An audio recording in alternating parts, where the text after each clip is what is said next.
This story is titled, My Wife Mocked Me, Tiny Performance from a Tiny Man, in front of her friends, but what I did next left her speechless. Hey everyone! Before we jump into today's video, I need your help. We've noticed the channel is losing some traction, and subscribing is one of the best ways you can support us. It's quick, free, and it helps us keep bringing you awesome content. Your support means the world. Let's keep this channel growing together. Thanks so much. Now let's start the video. I, 38 male, never thought I'd be sharing this story, but after lurking on this sub for months, I figure maybe writing this all out might help me process everything that's happened. Been with my wife, 36 female, for almost 9 years. Married for 8 of them. Always thought we had a decent thing going. Not perfect, but whose marriage is, right? Some background on me. I've been working my way up in financial consulting for the last 15 years. Started at the bottom, no college degree, just hustled my ass off and learned everything I could. My old man always said, education comes in many forms. He was a blue-collar guy who worked with his hands his whole life, but was one of the smartest people I've ever known. He taught me that respect is earned through actions, not words. I built a solid reputation for being the guy who can handle difficult clients that nobody else wants to deal with. The problem solver. The fixer. Physically, I've always been in pretty good shape. I hit the gym 4 to 5 times a week, played rugby in college, and dabbled in amateur MMA in my 20s. Nothing professional, but I won more fights than I lost. I'm not huge or anything, but I've always been proud of staying fit. 6 feet 1 inch and around 190 pounds, mostly muscle. Never had issues with confidence or self-esteem, at least not until the last few years of my marriage. My wife works in pharmaceutical sales, one of those jobs where your appearance and ability to schmooze matters more than actual knowledge of the products. She's always talking about networking and making the right connections to climb the corporate ladder. The kind of person who judges restaurants by whether the right people might see her there. So anyway, one Friday she insisted we host this dinner party for her coworkers and their spouses. It's important for my career, she said, in that tone that meant there was no room for discussion. I'm not big on hosting parties. I'd rather be watching the game with a couple buddies, but I figured it was important to her, so why not? Spent all day busting my ass to make everything perfect. Cleaned the whole house top to bottom, cooked a 3-course meal. I've always enjoyed cooking, something my dad taught me. Made sure the wine was properly chilled, the works. Made this roast that takes like 6 hours to cook properly. Homemade appetizers. Even baked a damn cheesecake from scratch. Evening starts off fine. Everyone's having appetizers, making small talk, complimenting my cooking. These pharmaceutical types all dressed like they just stepped out of a catalog. Perfect hair, perfect teeth, perfect bullshit small talk. I start thinking maybe this won't suck after all. I can play the good host for one night. Then my wife gets to her 3rd glass of wine. I know her patterns. Beer makes her sleepy, liquor makes her angry, but wine makes her mean. The conversation somehow gets to relationships, and she gets this look on her face. This smile I've learned means trouble is coming. It's like watching a car crash about to happen, but being unable to stop it. She turns to her colleagues and says, "You know what's funny?" Her voice was way louder than it needed to be. When we first met, I thought he would be this amazing catch. Tall, successful, impressive in all areas. And she emphasized all, like she was in some bad comedy routine. I'm immediately on edge. I know where this is heading. Her colleague's husband asks, "And he isn't?" Everyone laughs, thinking it's just married couple banter. Then she holds up her hand, pinching her thumb and index finger together, with barely any space between them, and says, "Some things don't measure up to expectations." The whole table erupts in laughter, while I'm sitting there with my face burning red. But she wasn't even done. Honestly, it's like being married to a teenage boy. Quick to start, quicker to finish, if you know what I mean. More laughter. Sometimes I wonder if I should buy him a booster seat for dinner. One of her female co-workers tried changing the subject, probably feeling how uncomfortable this was getting. But my wife kept going. "No, really, it's fine. We all have our crosses to bear. Mine's just smaller than most." Then she raised her glass in this mocking toast. I just sat there frozen, my food untouched, my hands gripping my napkin so hard my knuckles turned white. The conversation finally moved on, but the damage was done. I could see it in everyone's eyes, pity, embarrassment, that uncomfortable awareness you can't unsee. My manhood, my confidence, my dignity, all laid out as a joke at my own dinner table. The worst part? This wasn't even the first time she'd done something like this. It was just the first time she'd done it in front of people I'd have to face again. I remember thinking, I cooked all this food, cleaned this house, and this is how she treats me. But like always, I swallowed it down. smiled through it. Because that's what men are supposed to do, right? Suck it up. Don't make a scene. But something broke in me that night. Something that wouldn't be fixed. What hurt the most wasn't just the humiliation. It was realizing that the person who was supposed to be my closest ally, my partner, thought so little of me that she'd use my most private insecurities as dinner entertainment. I somehow made it through the rest of dinner on autopilot, clearing plates, refilling drinks, forcing smiles, making sure everyone had coffee and dessert, playing the perfect host while dying inside. But behind my smile, something was breaking. Something fundamental was shifting in how I saw my marriage, my wife, and myself. After everyone left, she acted like nothing happened. Kicked off her heels, flopped on the couch, and started scrolling through her phone. When I confronted her about it, she just dismissed my feelings completely. Oh, lighten up, it was just a joke. Everyone has these playful jabs at their partners. You're being too sensitive. She didn't even look up from her phone. Would you like it if I made jokes about your body in front of your colleagues? I asked, trying to keep my voice level. She rolled her eyes. God, you're so dramatic. It's different for men and women. Besides, they all know I love you. Then she got up and headed to the bedroom. I'm tired. Don't stay up too late cleaning. That night, as she slept soundly beside me, I laid awake staring at the ceiling. Her words played on repeat in my mind. This wasn't the first time she'd made comments like this, but it was the first time she'd done it so publicly, so deliberately. I thought about my dad and what he taught me growing up. He was old school, believed a man should provide, protect, and persevere. He'd worked the same job for 40 years without complaining once. Even when his hands got so arthritic, he could barely hold a pen. Son, he'd told me once, the measure of a man isn't in his wallet or his pants. It's in how he carries himself when life gets heavy. Dad died 2 years ago. Cancer. Fought it like a champ right to the end. Never complained, not even once. Just kept telling us not to worry, that he'd had a good life. That's the kind of man I wanted to be. The kind of husband I tried to be. I'd carried this marriage for years, taking her jabs, her criticism, her disrespect, all because I thought that's what a good husband does. My dad would never have complained about his marriage. He and Mom had been together 45 years when he died, but I'm pretty sure Mom never mocked his manhood in front of their friends either. But this dinner party was different. This was the catalyst that finally opened my eyes to the truth of our relationship. Sometimes humiliation can be the wake-up call you never knew you needed. As I laid there, I started to wonder, when had I become this person? This pushover who would smile and serve dessert after being emasculated in front of strangers. My dad taught me to be strong, to be respectful, but he never taught me to be a doormat. I realized something else too. My dad and Mom had disagreements, sure, but there was always respect there. Always love. I couldn't remember the last time I felt respected by my wife. And if I was being honest with myself, I couldn't remember the last time I felt loved either. Morning came, and with it, a sense of clarity I hadn't felt in years. This wasn't a partnership. This was something else. Something toxic. And for the first time, I allowed myself to consider a word I'd never associated with my marriage before. Abuse. That dinner party wasn't a one-off thing. As I laid awake that night, memories came flooding back.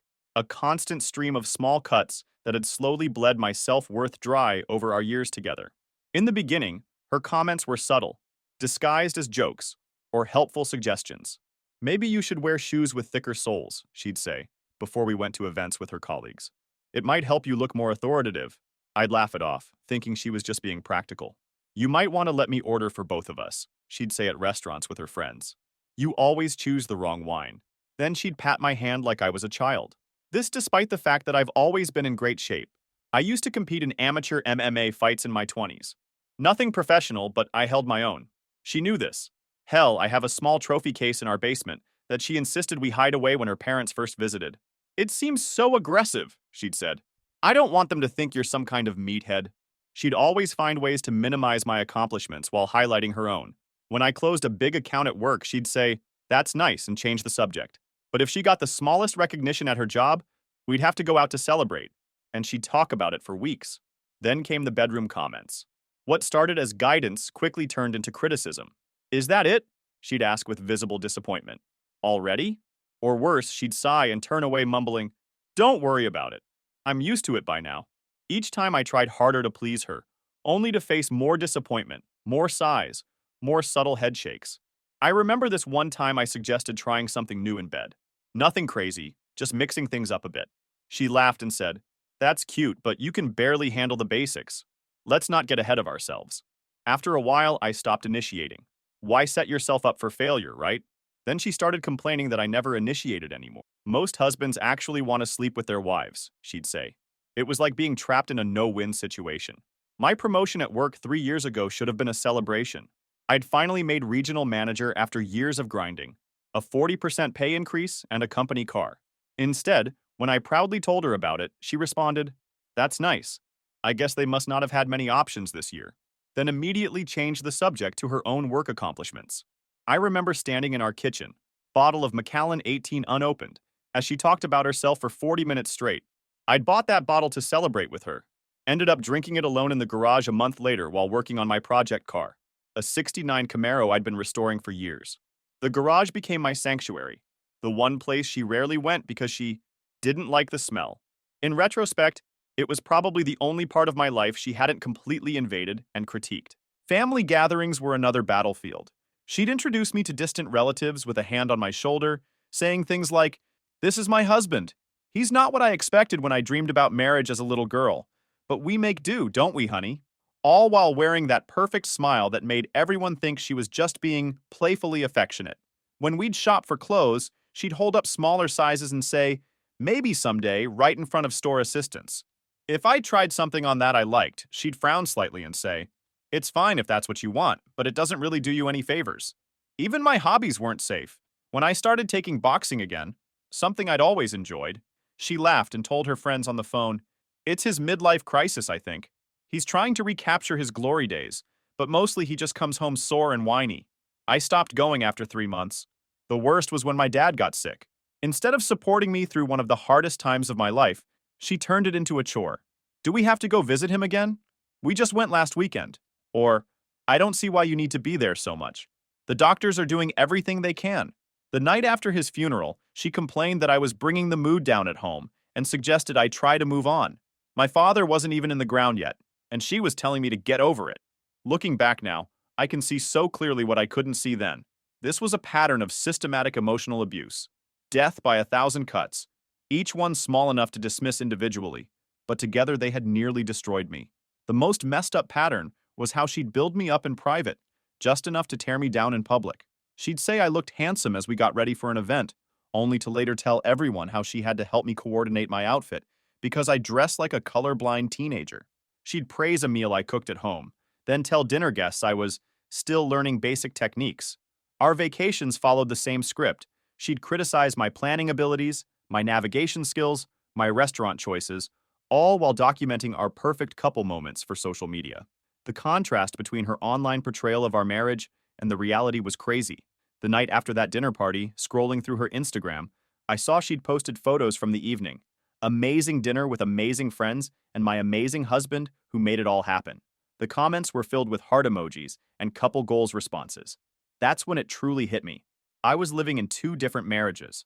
The public one she crafted online, and the private one where I was constantly reminded I wasn't enough.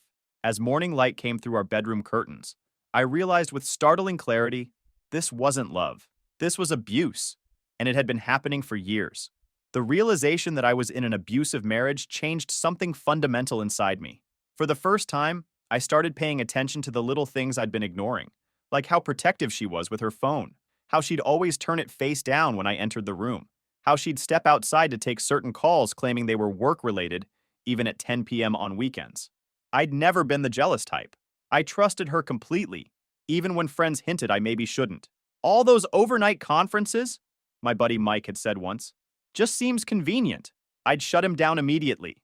"She's not like that," I'd insisted. "Her career is important to her." 2 days after the dinner party, she left her phone on the kitchen counter while taking a shower. It buzzed repeatedly with incoming messages. I'd never snooped before. Trust had always been important to me, even when I was the only one practicing it. But something made me look this time. The lock screen showed messages from someone saved as Gym-Regional Training. "Missing you already, baby. Last night was incredible. Still feel you on me? When can you get away again? Need more of that ass." My hands were shaking as I picked up her phone. By some bitter coincidence, she hadn't changed her password since we'd set up each other's phones years ago. I opened the message thread and felt the room spin around me. Hundreds of messages stretched back months. Explicit photos, detailed accounts of hotel meetups, plans for their next encounter. This Jim guy wasn't even her coworker like I'd first thought. He was some loser she met at a work conference, a part-time personal trainer who worked at her hotel's gym but mostly lived off his parents at 35. From their messages, I gathered he was living in their basement apartment and driving his dad's old car. They had inside jokes about me, about my job, about my performance in bed, about how clueless I was. The most recent messages discussed their plans for tomorrow night. Apparently, I would be working late, which was news to me. But what truly destroyed me were the messages where they discussed me. He has no idea, she'd written. Too busy trying to please me to notice anything. Jim had asked if she felt guilty for being with a real man for once. He should thank me for staying with him this long. At least Jim knows how to use what he's got, even if all he's got is a big D and not much else lol. I scrolled further back, finding messages from the night of the dinner party. He just sits there and takes it, she'd written. I practically called him tiny and inadequate in front of everyone, and he still served dessert with a smile. It's almost too easy. Jim responded, that's because he knows he can't do better than you. Bet he jerks off thinking about you fucking a real man. There were pictures, too, comparing us. Explicit details about how much bigger and better Jim was. How he could go all night while I couldn't last 5 minutes. How she'd come home from their meetups and lie next to me, still feeling him inside her. I felt sick. I felt rage. But mostly, I felt a strange, cold clarity that I hadn't felt in years. I kept reading, unable to stop myself. The messages went back 7 months, almost to the day. But there were references to others before Jim. Mentions of a David and someone called T who apparently had been fun while it lasted. My entire marriage flashed before my eyes. All those late nights at the office, the weekend conferences, the girls' trips. Had any of it been real? Had she ever been faithful? I heard the shower turn off upstairs. With mechanical precision, I took screenshots of key conversations, texted them to myself, then deleted the messages from her phone. I replaced the phone exactly where I'd found it, then walked to the kitchen sink and splashed cold water on my face. When she came downstairs, wrapped in her robe with her hair in a towel, I was calmly making coffee. Sleep well? I asked, my voice surprisingly steady. Like a baby, she replied, completely unaware that her world was about to come crashing down. I printed key documents and screenshots, securing them in a folder. Then I called my buddy Mike asking if I could stay at his place for a few days. Mike and I go way back to high school. He's the kind of friend who would help you bury a body and never ask questions. We played rugby together, got into our share of trouble as teenagers, and he was the best man at my wedding. Everything okay? He asked, immediately sensing something was wrong. Not really, I admitted. Can't talk about it right now, but I need a place to crash for a bit. Mi casa es su casa, brother, he said without hesitation. Want me to bring beer? Maybe tomorrow, I said. Tonight I need a clear head. Next, I contacted a lawyer. Not just any lawyer, but Janet Klein, reputed to be the most ruthless divorce attorney in the city. Her firm's tagline was literally, "We don't get even, we get everything." I can see you at 3 p.m., she said, after hearing the briefest outline of my situation. Bring any financial records you can gather and those screenshots. I spent the next hour gathering what I could without raising suspicion. Bank statements, investment account information, even took photos of her jewelry collection, things I'd bought her over the years that were worth thousands. That evening, I acted completely normal. I asked about her day. I made dinner. I suggested watching her favorite show, all while the folder sat hidden in my briefcase by the door. All while she texted him right next to me on the couch, smiling at her phone screen. Good news at work? I asked casually. Just a project coming together, she replied without looking up. Nothing you'd understand. I nodded and sipped my bourbon, studying her face. This stranger I'd shared my life with for 9 years. The woman who had systematically destroyed my self-worth while betraying me in the most fundamental way possible. I love you, I said, testing the words. She glanced up briefly.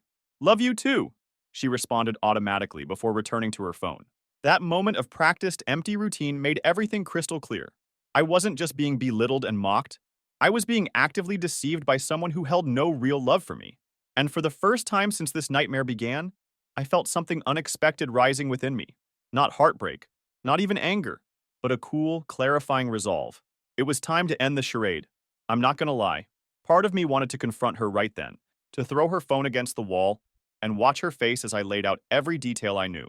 The old me, the fighter who never backed down from a challenge, was screaming to be let loose. But the strategist in me, the part that had helped me climb from entry level to regional manager, knew better. This wasn't a bar fight. This was psychological warfare. and I needed to be smart.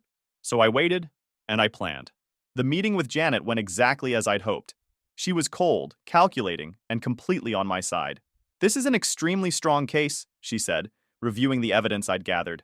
The infidelity is well documented, and from what you've described, there's a clear pattern of emotional abuse. What do I do next? I asked. Don't confront her yet, Janet advised. We need to secure your assets first. Move half the money from your joint accounts to a new personal account. Document everything of value in the house. Forward me any additional evidence of the affairs. And most importantly, don't let her know you're planning to leave until we're ready. I followed her instructions to the letter. Over the next 2 days, I methodically prepared for the end of my marriage. I opened a new bank account at a different bank. I documented our assets. I even took the day off work to move essential belongings to Mike's place while she was at work. I also did one more thing. I found Jim's social media accounts and figured out who his parents were. A quick search revealed their address, the same basement apartment he was living in.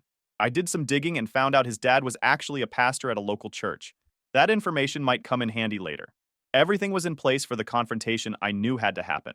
That evening, I prepared her favorite dinner, salmon with roasted vegetables and white wine. She came home surprised by the romantic setup. What's the occasion? She asked, tossing her keys on the counter. Just felt like doing something nice, I replied, pouring her a glass of wine. How was your day? Busy, stressful, the usual. She checked her phone again, probably messaging Jim before sitting down. We ate in relative silence until I finally spoke. I need to talk to you about something important. She sighed dramatically. Can it wait? I'm exhausted. No, it can't. I placed the folder on the table between us. I know about the affair.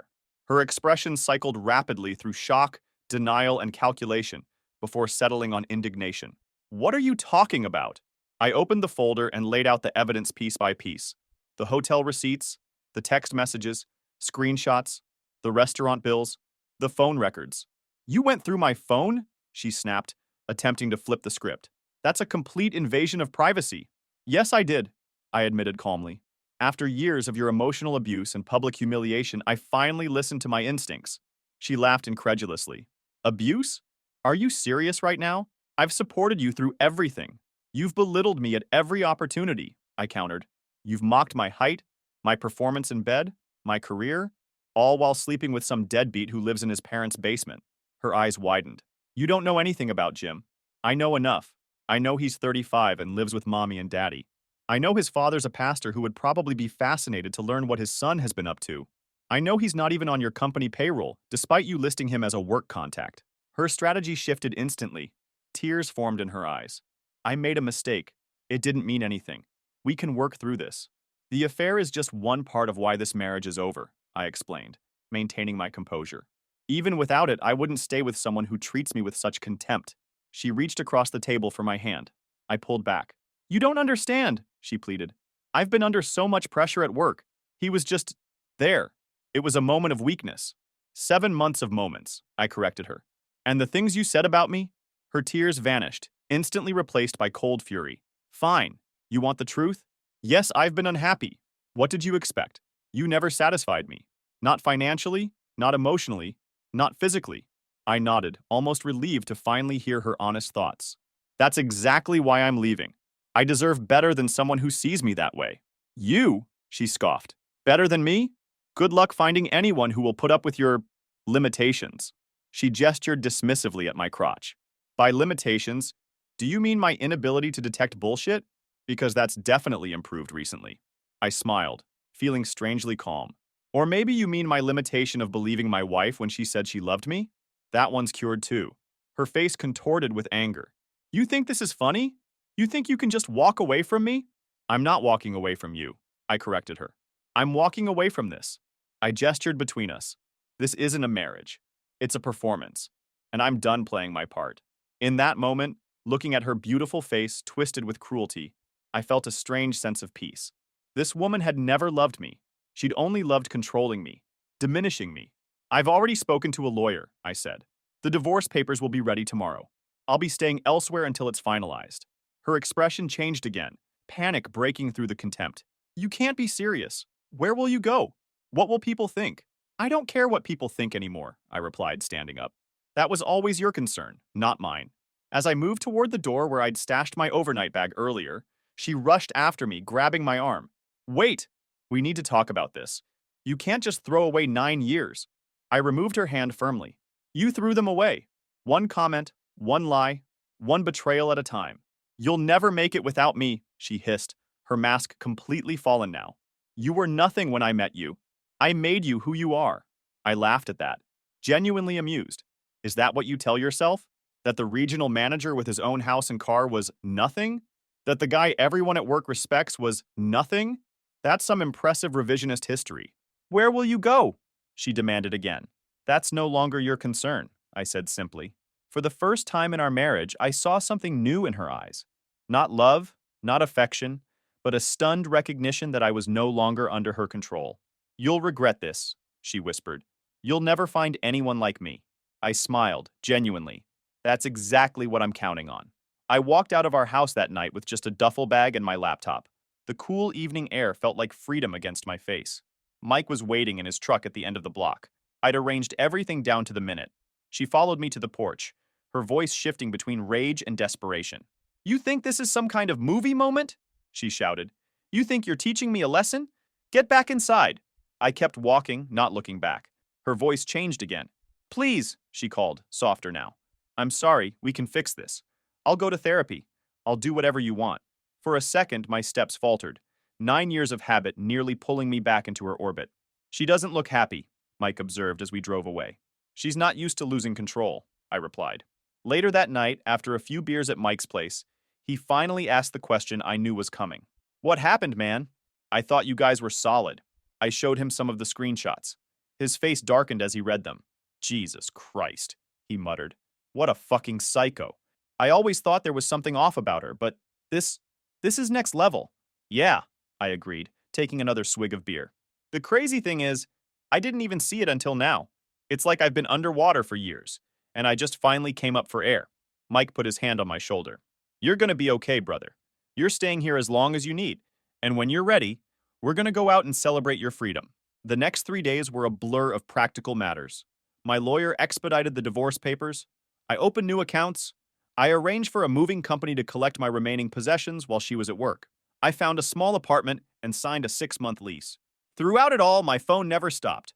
Her messages came in waves, angry, then pleading, then threatening, then bargaining. You can't do this to me. 3:47 a.m. Please come home and talk about this. 4:12 a.m. If you go through with this, I'll make sure everyone knows what a failure you are in bed. 7:03 a.m. I didn't mean it, baby. I was just angry. I love you so much. Please call me. 11:30 a.m. I didn't respond to any of them. My lawyer had advised against it, and frankly, I had nothing left to say. She showed up at my office, creating a scene that only reinforced my decision. My assistant had to call security to escort her out. My boss called me into his office afterward. Is everything okay? He asked, concerned. That seemed intense. I took a deep breath and decided to be honest. I'm getting divorced.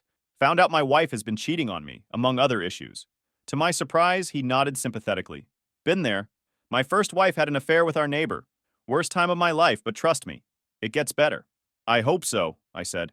Take whatever time you need, he offered. And if you need someone to talk to who's been through it, my door's open. She sent her sister to talk sense into me, which backfired when her sister, after hearing the full story, quietly told me she understood my decision. She's always been like this, her sister confessed. She did the same thing to her college boyfriend, made him feel worthless until he believed it. Why didn't you ever say anything? I asked. Her sister looked down, ashamed. I tried once. She didn't speak to me for a year afterward. I guess I was a coward. I didn't stop there, though. Remember how I mentioned Jim's dad was a pastor? Well, I sent an anonymous package to his church with printouts of some of the more explicit messages between Jim and my wife. Nothing identifying her directly, but enough that his parents would know what their precious boy was up to, breaking up a marriage and living a lifestyle that directly contradicted their teachings. Was it petty? Maybe. But sometimes karma needs a little help.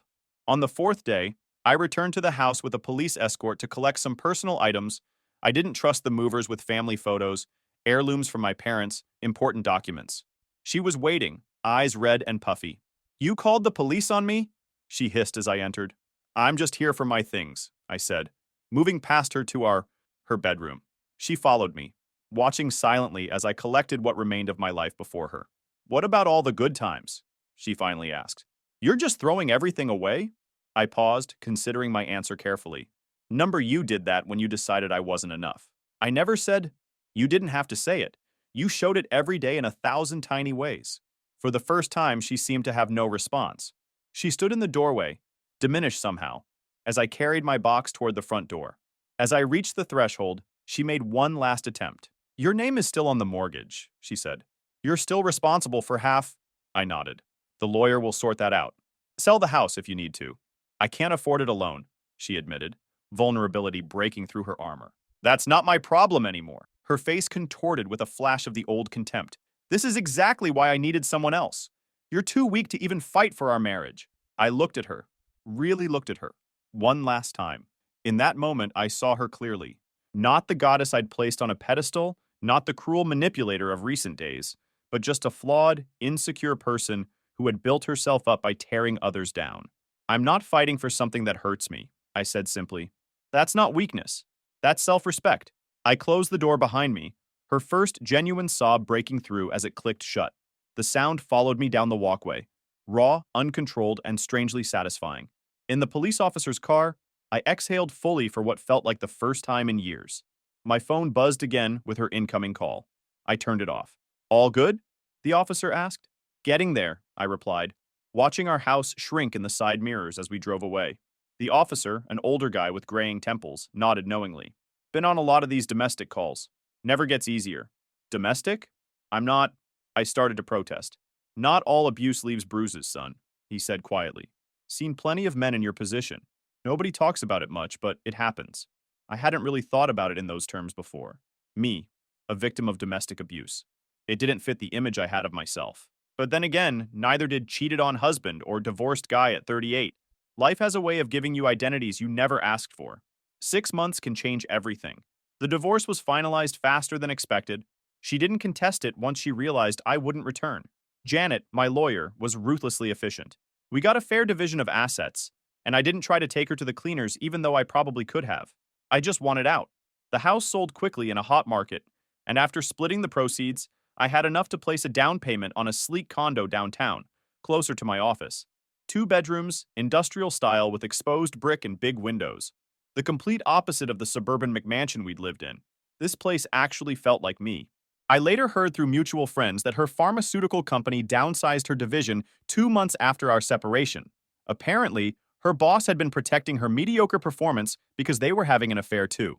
When his wife found out and threatened divorce, he ended things with her, and she was the first one cut in the layoffs. Edit.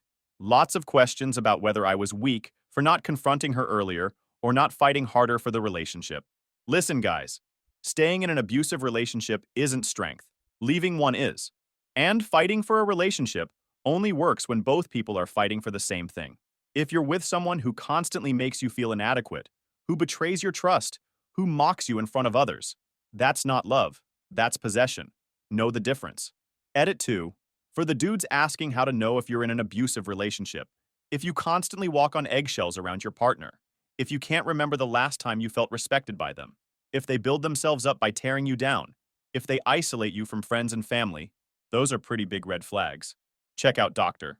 John Gottman's work on contempt in relationships was eye-opening for me.